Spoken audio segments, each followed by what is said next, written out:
नमस्कार। आकाशवाणी से प्रस्तुत है समाचार संध्या।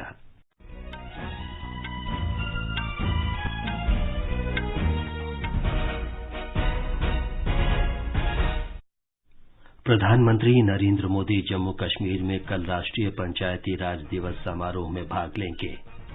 इस अवसर पर वे देश की सभी ग्राम सभाओं को संबोधित करेंगे। प्रधानमंत्री कल आकाशवाणी से मन की बात कार्यक्रम में अपने विचार साझा करेंगे। पहला लता दीनानाथ मंगेशकर पुरस्कार कल प्रधानमंत्री नरेंद्र मोदी को प्रदान किया जाएगा।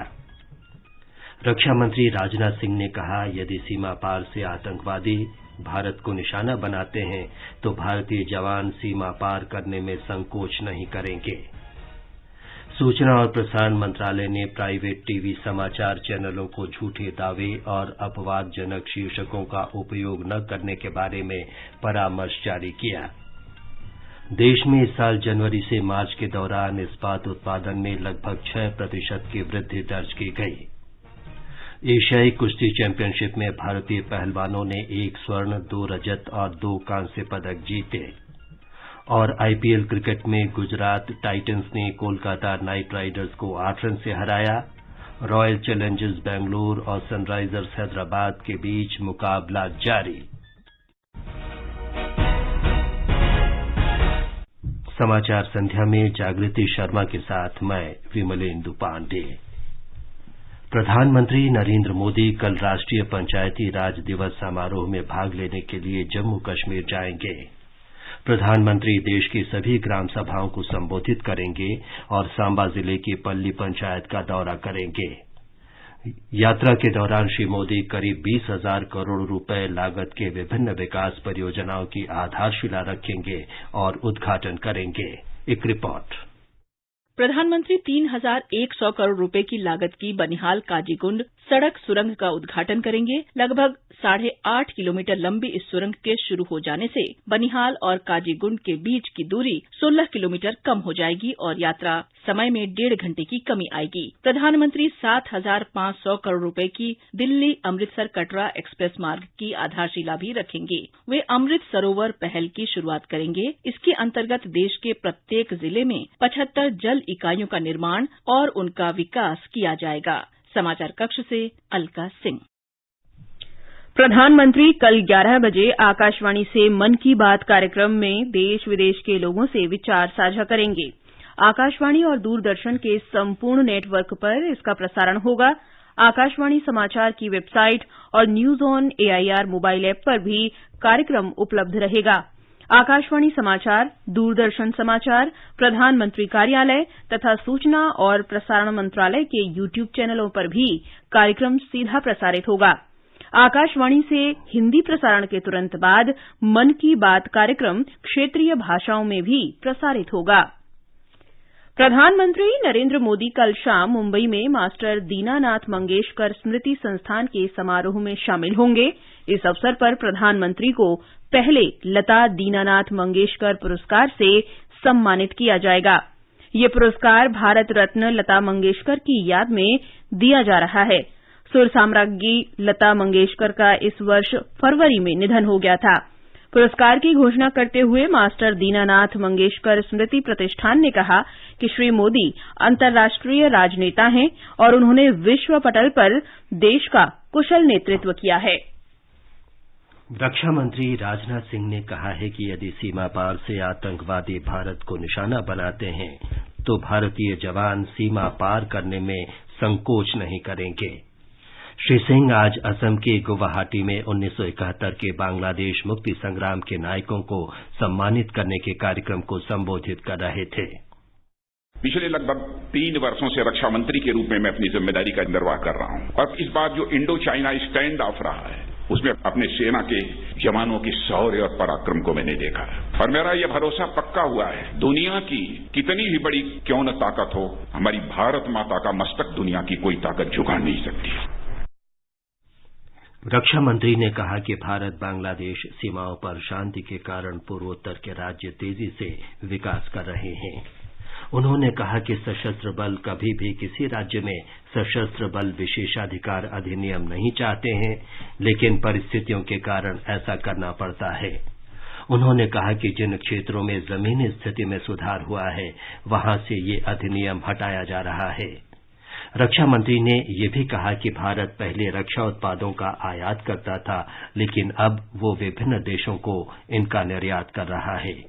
भारत रक्षा उत्पादों के निर्यात में 25वें स्थान पर है।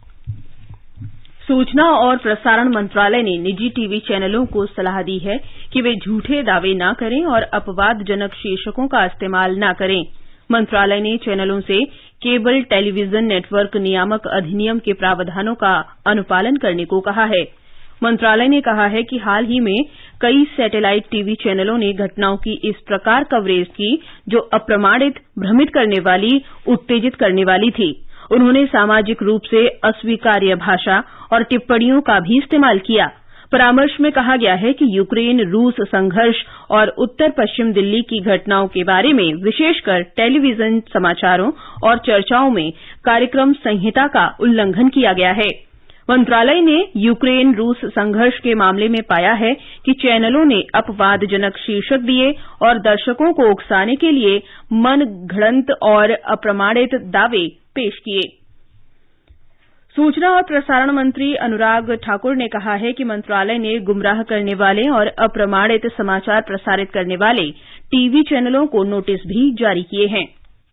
मित्र देशों से लेकर बातचीत के बारे में भी आधी अधूरी जानकारी और जिस तरह से वो खबरें दिखाई जा रही थी उसके ऊपर मंत्रालय ने उनको नोटिस भी दिया है और भविष्य में ऐसी गलतियां न हो उसके लिए भी कहा है।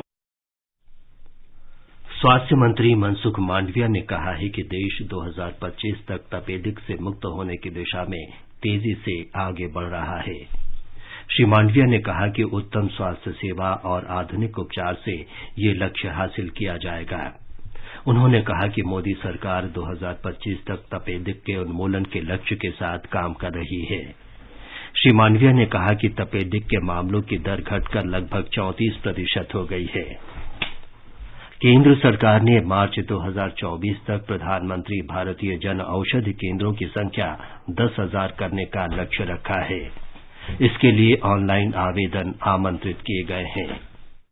रसायन और उर्वरक मंत्रालय ने 26 राज्यों और केंद्र शासित प्रदेशों में 406 जिलों के 3,579 प्रखंडों में जन औषधि केंद्र खोलने के लिए आवेदन मांगे हैं। इच्छुक आवेदक pharmaceuticals and medical devices bureau of India की वेबसाइट janaushadhi.gov.in पर आवेदन कर सकते हैं। इस योजना के अंतर्गत देश के 739 जिलों को शामिल किया गया है और पिछले महीने तक 8,610 केंद्र खोले जा चुके हैं। मंत्रालय ने कहा है कि इस योजना के अंतर्गत आम लोगों की लगभग 15,000 करोड़ रुपए की बचत हुई है। समाचार कक्ष से नीलम मलकानिया। कोरोना संक्रमण से उबर चुके लोगों में ऑटो इम्यून रोग के लक्षण दिखाई दे रहे हैं। नई दिल्ली के अखिल भारतीय आयुर्विज्ञान संस्थान एम्स में गठिया विभाग की प्रमुख डॉक्टर उमा कुमार ने आकाशवाणी से बातचीत में कहा कि कोविड से उबरने वाले लोगों में संधिवात, गठिया और लूपस की समस्या पैदा हो रही है, जिसे नजरअंदाज नहीं किया जाना चाहिए। डॉक्टर उमा ने सुझाव दिया कि यदि रोगियों में दर्द तथा जोड़ों में अकड़न और आंखों तथा मुंह में सूखापन जैसे लक्षण दिखाई दें तो उन्हें इलाज के लिए डॉक्टर से परामर्श करना चाहिए। पोस्ट कोविड लोगों में ऑटो इम्यून इलनेसेस भी देखने को मिल रही हैं, जैसे कि रूमेटॉइड आर्थराइटिस, एक प्रकार की vasculitis which called ANCA associated vasculitis, lupus, Sjogren syndrome. लेकिन इन बीमारियों का इलाज दवाओं से संभव है। तो किसी को भी अगर इन बीमारियों से रिलेटेड लक्षण जैसे कि dryness of eyes, dryness of mouth, जोड़ों में दर्द, आर्थराइटिस यानी कि सूजन, जोड़ों में जकड़न, इंटरमिटेंट फीवर या स्किन में कोई प्रॉब्लम, इस तरह के कुछ भी लक्षण अगर आते हैं तो फिजिशियन से कांटेक्ट करें। अगर रूमेटोलॉजिस्ट अवेलेबल हैं तो रूमेटोलॉजिस्ट से कांटेक्ट करें। कुछ स्पेसिफिक इन्वेस्टिगेशंस कराए जाएंगे और आपकी डायग्नोसिस होने के बाद आपको दवाओं पे शुरू किया जाएगा, क्योंकि ये सारे मल्टी सिस्टम इलनेसेस हैं। दूसरे ऑर्गन पर इनका असर ना आए, इसके लिए बहुत जरूरी है कि टाइम से इनका इलाज शुरू किया जाए। वित्त मंत्री निर्मला सीतारामन ने अहमदाबाद में गुजरात इंटरनेशनल फाइनेंशियल टेक यानी गिफ्ट सिटी में विदेशों के विश्वविद्यालयों और संस्थानों की स्थापना की संभावनाओं का पता लगाने के लिए आज कई प्रतिष्ठित अमरीकी विश्वविद्यालयों के साथ वर्चुअल वार्ता की। इसमें अमरीका के 14 विश्वविद्यालयों के प्रतिनिधियों ने हिस्सा लिया। ये समाचार हमारी वेबसाइट newsonair.com/hindi और हमारे mobile app news on AIR पर भी उपलब्ध हैं। कंपटीशन की अगर आप कर रहे हैं तैयारी तो उनके लिए ऑल इंडिया रेडियो पर हम लाए हैं अभ्यास, एक ऐसा कार्यक्रम जिसमें आप पूछेंगे सवाल व्हाट्सएप नंबर 9289094044 पर या फिर ईमेल करेंगे abhyas.airnews@gmail.com पर और हमारे विशेषज्ञ देंगे इसका जवाब। आपका अभ्यास हमारा प्रयास।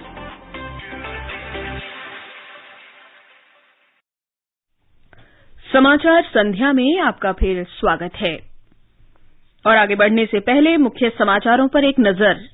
प्रधानमंत्री नरेंद्र मोदी जम्मू कश्मीर में कल राष्ट्रीय पंचायती राज दिवस समारोह में भाग लेंगे। इस अवसर पर वे देश की सभी ग्राम सभाओं को संबोधित करेंगे। प्रधानमंत्री कल आकाशवाणी से मन की बात कार्यक्रम में अपने विचार साझा करेंगे। पहला लता दीनानाथ मंगेशकर पुरस्कार कल प्रधानमंत्री नरेंद्र मोदी को प्रदान किया जाएगा।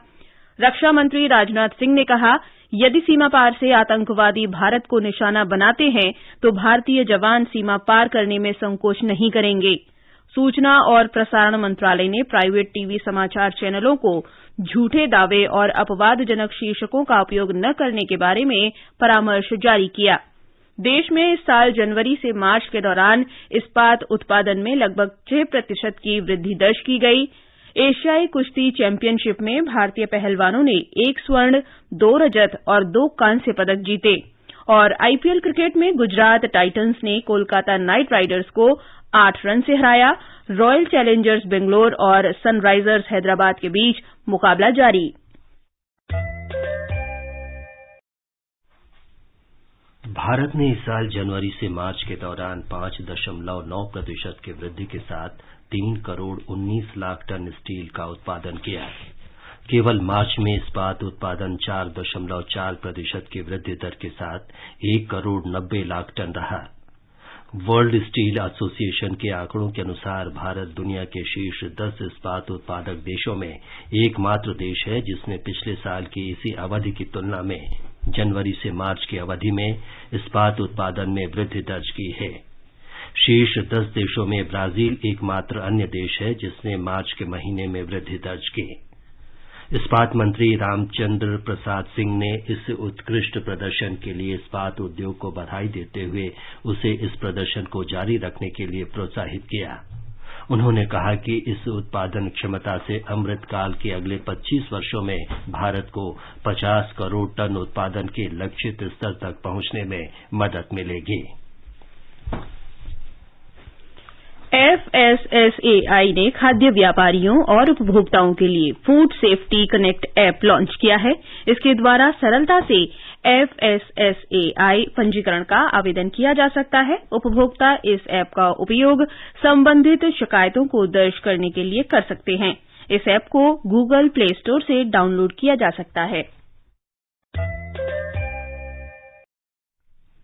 जम्मू कश्मीर में आज दक्षिण कश्मीर के कुलगाम जिले के मिरहमा इलाके में सुरक्षा बलों ने आतंकवादियों के साथ मुठभेड़ में प्रतिबंधित जैश-ए-मोहम्मद आतंकी संगठन के एक पाकिस्तानी आतंकवादी सहित 2 आतंकवादियों को मार गिराया। मारे गए आतंकियों की पहचान की जा रही है। समाचार मिलने तक सेना और पुलिस का संयुक्त अभियान जारी था। जम्मू कश्मीर में संवैधानिक सुधारों के बाद सरकार ने बेहतर शासन और लोगों के जीवन में सुधार के लिए अनेक कल्याणकारी योजनाएं आरंभ की हैं।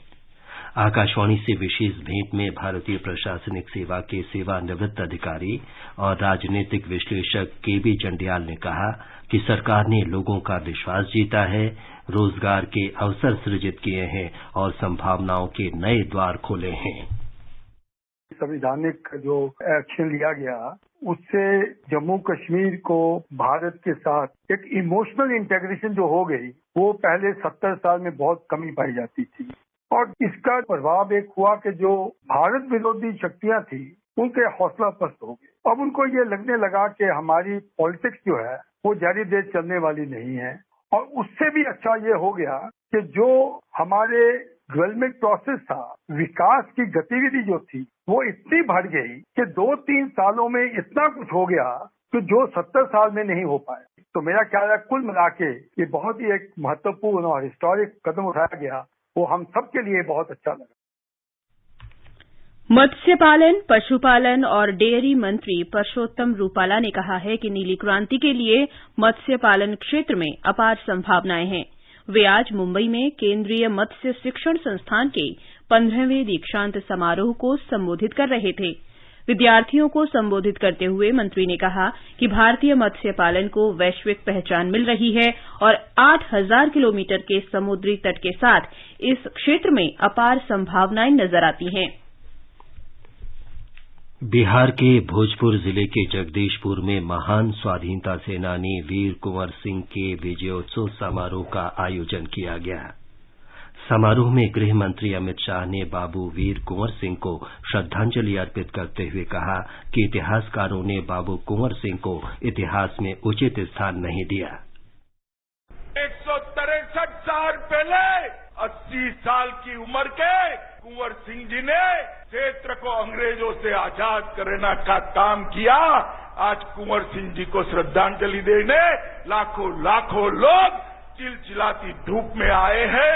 मोदी जी ने कल्पना करी 2047 में पूरी दुनिया के सभी देशों की स्पर्धा में हर एक क्षेत्र में भारत नंबर 1 होना चाहिए। यही सच्ची श्रद्धांजलि वीर कुंवर सिंह जी को हो सकती है। इस अवसर पर जगदीशपुर में एक साथ 77,900 राष्ट्रीय ध्वज फहराने का विश्व रिकॉर्ड बनाया गया। ये उत्सव महान स्वतंत्रता सेनानी वीर कुंवर सिंह द्वारा अंग्रेजों के खिलाफ 23 अप्रैल 1858 को जीत के उपलक्ष्य में मनाया जा रहा है। उन्होंने 1857 के भारतीय विद्रोह का भी नेतृत्व किया था। नीति आयोग आजादी का अमृत महोत्सव के अंतर्गत सोमवार को अभिनव कृषि पर राष्ट्रीय कार्यशाला का आयोजन करेगा। कार्यशाला में देश और विदेश से अभिनव कृषि और प्राकृतिक कृषि के क्षेत्र के हितधारक हिस्सा लेंगे। केंद्रीय मंत्री नरेंद्र सिंह तोमर और परषोत्तम रूपाला, गुजरात के राज्यपाल आचार्य देवव्रत तथा नीति आयोग के उपाध्यक्ष डॉ राजीव कुमार, आयोग के सदस्य डॉ रमेश चंद्र और मुख्य कार्यकारी अधिकारी अमिताभ कांत कार्यशाला को संबोधित करेंगे। आजादी के अमृत महोत्सव के अंतर्गत आइए अब सुनते हैं आकाशवाणी की विशेष प्रस्तुति आजादी का सफर। आजादी का अमृत महोत्सव।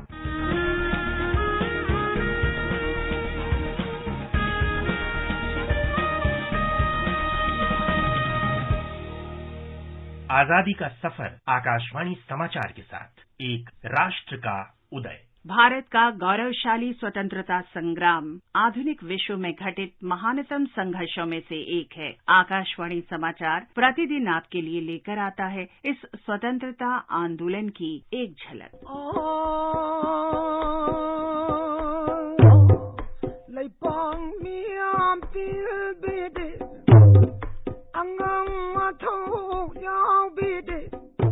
अठारह 1891 के एंग्लो मणिपुर वॉर के युद्धवीरों को श्रद्धांजलि अर्पित करने के लिए 23 अप्रैल का दिन मणिपुर में प्रत्येक वर्ष होंगजोम दिवस के रूप में मनाया जाता है।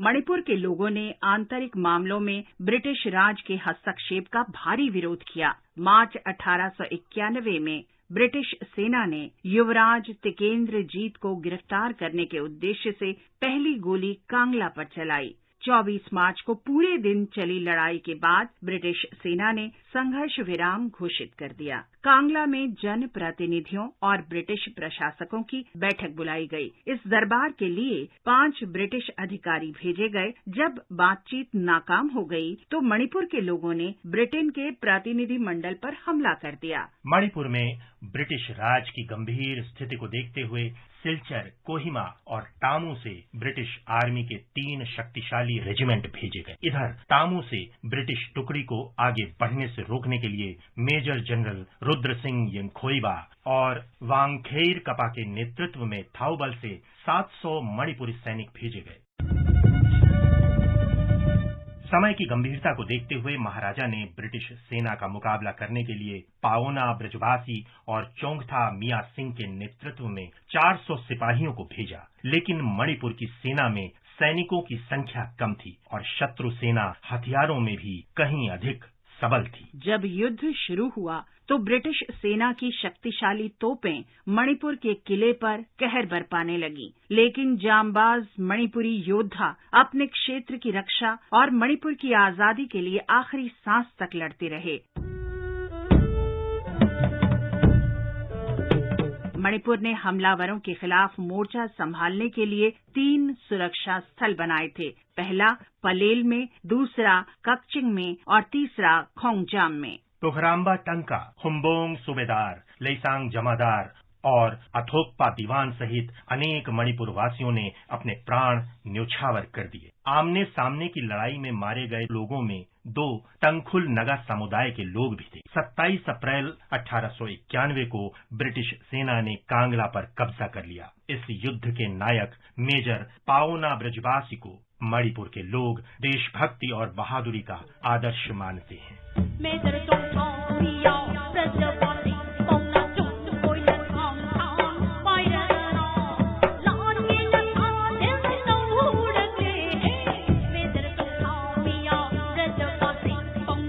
मेजर पाओना ने अपनी आखिरी सांस तक अंग्रेजों के सामने समर्पण करने से इनकार कर दिया और गुलामी की जगह मौत को गले लगाने का फैसला किया। इस युद्ध में अपनी बहादुरी का लोहा मनवाने वाले अन्य योद्धाओं में मेजर चोंगथा मिया, चेंगलेन सना, मेजर खुम्बांग, लोईतुम्बा जमादार, केईसा जमादार, खाइरांग खोंगजा और कई अन्य शामिल थे। मणिपुर में पारंपरिक खोंगजोम पर्व के रूप में इन योद्धाओं की वीरता की गाथा एक पीढ़ी से दूसरी पीढ़ी तक हस्तांतरित हो रही है।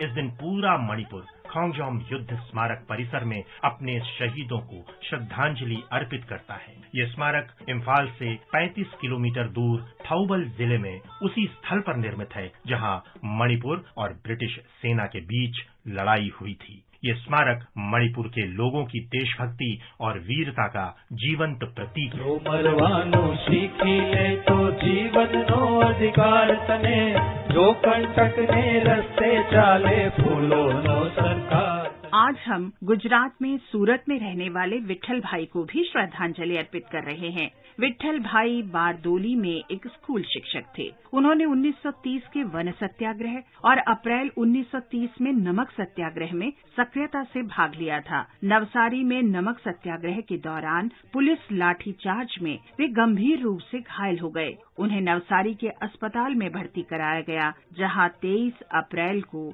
उनकी मृत्यु हो गई। इस साहसी देशभक्त विट्ठल भाई को हमारा शत शत नमन। आज हम राव सिंह का भी स्मरण कर रहे हैं, जो ब्रिटिश इंडियन आर्मी में लुधियाना रेजिमेंट के सैनिक थे। उन्होंने 1857 में ब्रिटिश राज के खिलाफ आजादी की लड़ाई में सक्रिय भाग लिया। ब्रिटिश सैनिकों ने उन्हें पकड़ लिया और उन पर विद्रोह और राजद्रोह का अभियोग लगाया गया। राव सिंह को मौत की सजा सुनाई गई और 23 अप्रैल 1858 को फांसी दे दी गई। इस अमर शहीद राव सिंह को आकाशवाणी समाचार का नमन। और अब आकाशवाणी समाचार के साथ आजादी का सफर की ये कड़ी यही संपन्न होती है। कल फिर मिलेंगे अगली कड़ी के साथ।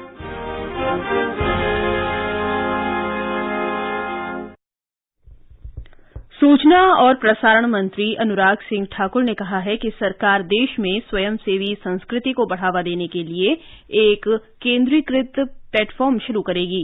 वे आज नई दिल्ली में संकल्प से सिद्धि सम्मेलन, स्वतंत्रता के 75 वर्ष का जश्न मनाना और इंडिया एट 100 के लिए एक रोड मैप तैयार करना में बोल रहे थे।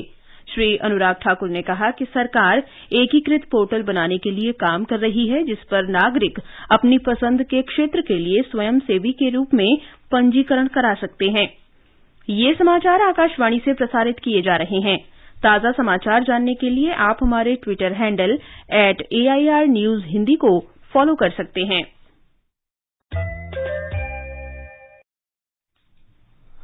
नेपाल के प्रधानमंत्री शेर बहादुर देउबा अपनी पत्नी और एक उच्च स्तरीय प्रतिनिधिमंडल के साथ हाल ही में भारत की 3 दिवसीय यात्रा पर आए थे। आकाशवाणी समाचार ने भारत नेपाल संबंधों के नए आयामों के बारे में भारत में नेपाल के दूतावास के उप प्रमुख रामप्रसाद सुवेदी से बातचीत की। श्री सुवेदी ने दोनों देशों के ऐतिहासिक संबंधों का उल्लेख करते हुए हाल ही में शुरू की गई विभिन्न योजनाओं के बारे में बताया।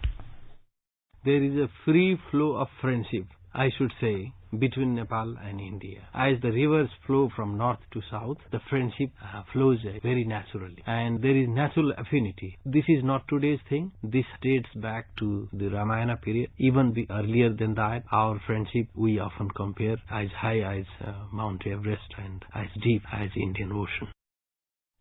ये भेंट वार्ता आज रात आकाशवाणी के स्पॉटलाइट कार्यक्रम में रात 9:15 से FM गोल्ड चैनल और अतिरिक्त मीटरों पर प्रसारित की जाएगी। केंद्रीय सड़क परिवहन और राजमार्ग मंत्री नितिन गडकरी ने आज महाराष्ट्र के जलगांव जिले में 2460 करोड़ रुपए की लागत से बनने वाले 16 राष्ट्रीय राजमार्गों का उद्घाटन किया और आधारशिला रखी। इस अवसर पर श्री गडकरी ने कहा कि देश में सर्वाधिक केला उत्पादन करने वाले जलगांव जिले में परिवहन और कृषि उत्पादों की ढुलाई के लिए सड़क संपर्क की बहुत जरूरत है। श्री गडकरी ने कहा कि इन सड़क परियोजनाओं से गुजरात, महाराष्ट्र, ओडिशा और छत्तीसगढ़ के साथ संपर्क बढ़ेगा। इन परियोजनाओं के पूरा हो जाने पर आसपास के ग्रामीण क्षेत्रों के साथ भी सड़क संपर्क में वृद्धि होगी। दूसरे खेलो इंडिया विश्वविद्यालय खेल कल से कर्नाटक के बेंगलुरु में शुरू होंगे। उपराष्ट्रपति एम वेंकैया नायडू 10 दिन तक चलने वाले इन खेलों का कल उद्घाटन करेंगे। केंद्रीय युवा मामले और खेल मंत्री अनुराग सिंह ठाकुर ने कहा कि इन खेलों में 190 विश्वविद्यालयों के लगभग 3,900 खिलाड़ी भाग लेंगे। So I'm sure this is going to be a great event. We have seen world over that how players use the university platform and they win laurels and medals for their countries and for their universities. And I'm sure this initiative of Prime Minister Modi to promote the sports at university level, at the professional level, is going to help a great platform for competitive events. DD sports Khelo India विश्वविद्यालय खेलों का सीधा प्रसारण रोजाना सुबह 9 बजे से शाम 6 बजे तक करेगा। प्रसारण अंग्रेजी और हिंदी कमेंट्री के साथ किया जाएगा। आईपीएल क्रिकेट में मुंबई में सनराइजर्स हैदराबाद के साथ खेलते हुए रॉयल चैलेंजर्स बैंगलोर ने ताजा समाचार मिलने तक 7वें ओवर में 5 विकेट पर 47 रन बना लिए थे। सनराइजर्स हैदराबाद ने टॉस जीतकर पहले गेंदबाजी करने का फैसला किया। इससे पहले आज गुजरात टाइटंस ने कोलकाता नाइट राइडर्स को 8 रन से हरा दिया। जीत के लिए 157 रन के लक्ष्य के जवाब में कोलकाता नाइट राइडर्स 8 विकेट पर 148 रन ही बना सके। गुजरात ने टॉस जीतकर पहले बल्लेबाजी करते हुए निर्धारित 20 ओवर में 9 विकेट पर 156 रन बनाए थे। भारत के रवि दहिया ने एशियन कुश्ती चैंपियनशिप में 57 किलोग्राम में स्वर्ण पदक जीत लिया है। मंगोलिया की राजधानी उलान बटोर में फाइनल मुकाबले में रवि ने कजाकिस्तान के रखत कलजान को पराजित किया। अंत में मुख्य समाचार एक बार फिर। प्रधानमंत्री नरेंद्र मोदी जम्मू कश्मीर में कल राष्ट्रीय पंचायती राज दिवस समारोह में भाग लेंगे। इस अवसर पर वे देश की सभी ग्राम सभाओं को संबोधित करेंगे। प्रधानमंत्री कल आकाशवाणी से मन की बात कार्यक्रम में अपने विचार साझा करेंगे। पहला लता दीनानाथ मंगेशकर पुरस्कार कल प्रधानमंत्री नरेंद्र मोदी को प्रदान किया जाएगा। रक्षा मंत्री राजनाथ सिंह ने कहा, यदि सीमा पार से आतंकवादी भारत को निशाना बनाते हैं तो भारतीय जवान सीमा पार करने में संकोच नहीं करेंगे। सूचना और प्रसारण मंत्रालय ने प्राइवेट टीवी समाचार चैनलों को झूठे दावे और अपवादजनक शीर्षकों का उपयोग न करने के बारे में परामर्श जारी किया। देश में इस साल जनवरी से मार्च के दौरान इस्पात उत्पादन में लगभग 6% की वृद्धि दर्ज की गई। इसके साथ ही समाचार संध्या का ये अंक समाप्त हुआ। नमस्कार।